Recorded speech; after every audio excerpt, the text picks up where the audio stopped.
पिछली वीडियो में हमने ए इनवर्स कैलकुलेट करने का तरीका सीखा कि कैसे वो हम डिटर्मिनेंट और एडजॉइंट के ज़रिए कैलकुलेट कर सकते हैं। अब हम ज़रा चलते हैं अपनी सबसे पहली जो एग्ज़ाम्पल हमने देखी थी कि हमने कुछ एप्पल्स और कुछ मैंगोज़ ख़रीदे और उसकी एक प्राइस आई, फिर अगले दिन जाके फिर कुछ एप्पल और मैंगोज़ ख़रीदे, फिर उसकी कुछ प्राइस आई और उसको हमने एक इक्वेशन बनाया। अब हम उस इक्वेशन को सॉल्व करने का तरीका सीखते हैं। तो सपोज करें कि आपके पास एक इक्वेशन है कि 5x के 5 एप्पल्स और 3 बनानास सपोज 500 रुपए के आए और अगले दिन आपने जब खरीदारी की तो 3 एप्पल्स और 2 बनानास आपने लिए 200 रुपए के। तो ये आपके पास दो इक्वेशंस हो गई, इनको हम सिमल्टेनियस इक्वेशंस बोलते हैं। अब इसको हल करने में मुझे मैट्रिसेस बहुत सहूलियत देती है।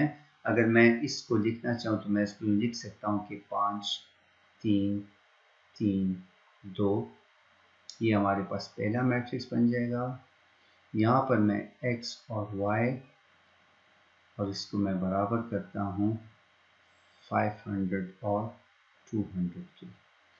इस मैट्रिक्स को मैं सपोज A कहता हूँ, इस मैट्रिक्स को मैं X बोलता हूँ और इस मैट्रिक्स को मैं सपोज B बोलता हूँ। तो एक तरह से AX is equal to B। अब हमने फाइंड आउट क्या करना है, हमने यहाँ पर अगर हम इस X को फाइंड आउट कर लेते हैं तो हमारा सारा मामला ख़त्म हो जाएगा, क्योंकि मैंने तो असल में फाइंड आउट करना है कि एक एप्पल और एक बनाना की क्या प्राइस है। तो एक X और एक Y कितने के बराबर है, तो मेरी इंटेंशन x है, तो जो x है उसको हम इक्वेशन के एक तरफ रखेंगे। तो x बराबर हो जाएगा b अपॉन a के, a उसके नीचे चला जाएगा।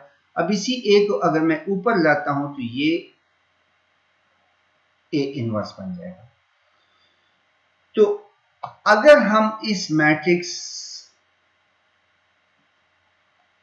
a का इनवर्स कैलकुलेट करके उसको मल्टीप्लाई करने इस b के साथ, तो मेरा सारा मामला हल हो जाएगा और मुझे x और y की वैल्यू मिल जाएगी।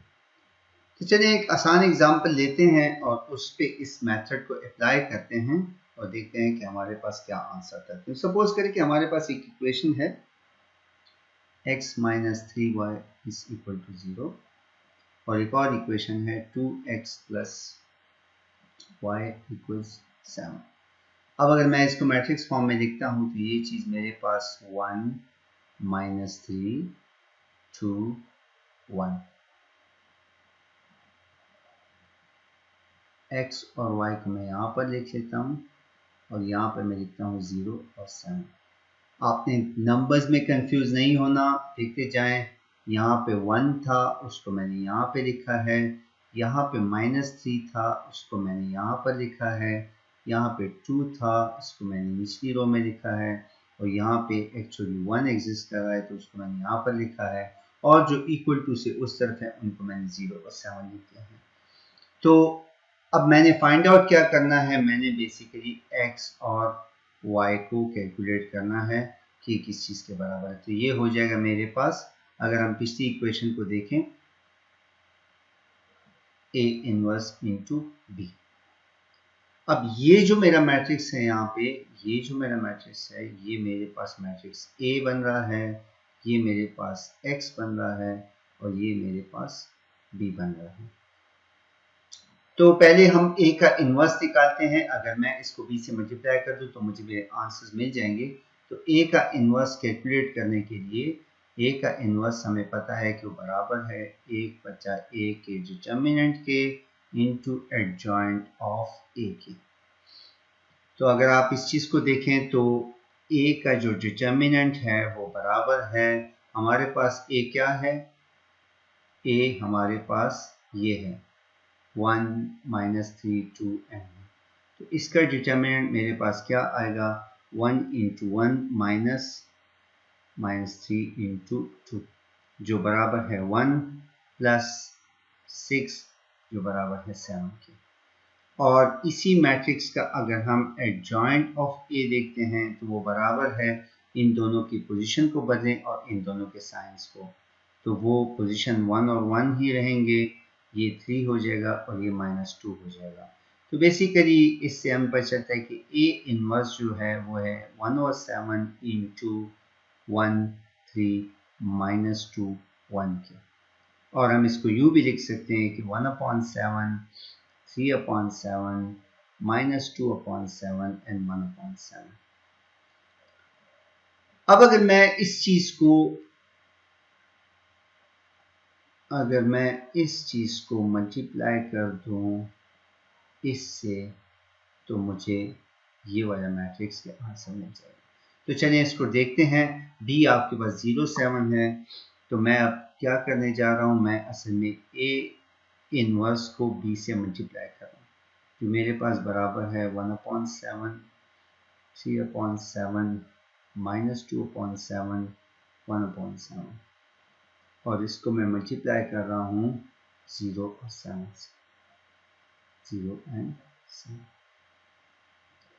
ये बराबर हो जाएगा रोज इंटू कॉलम्स, तो पहली टर्म 0 प्लस 3/7 मल्टीप्लाई बाय 7, और नीचे आ जाएगा हमारे पास 0 प्लस 1/7 मल्टीप्लाई बाय 7, यहाँ से मेरे पास आ जाएगा 3 and 1।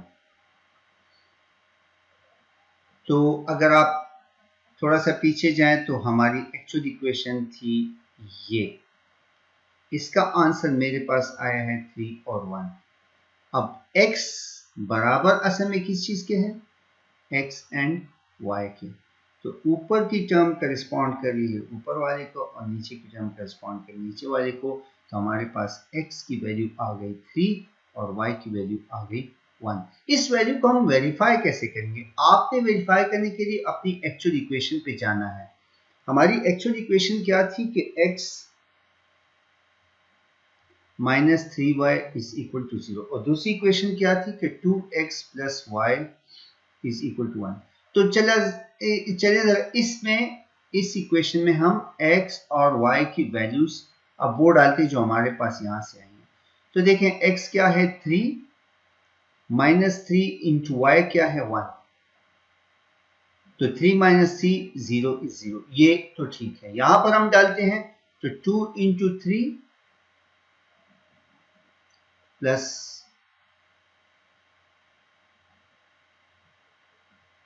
2x plus y plus 1, और इस साइड पे हमारे पास सॉरी दिस वाज 7, तो ये है 6 प्लस 1 इक्वल टू 7, तो this is 7 is equal to 7। तो ये इक्वेशन भी ठीक है। तो इसका मतलब ये है कि हमने जो x और y की वैल्यूज निकाली थी वो ठीक है।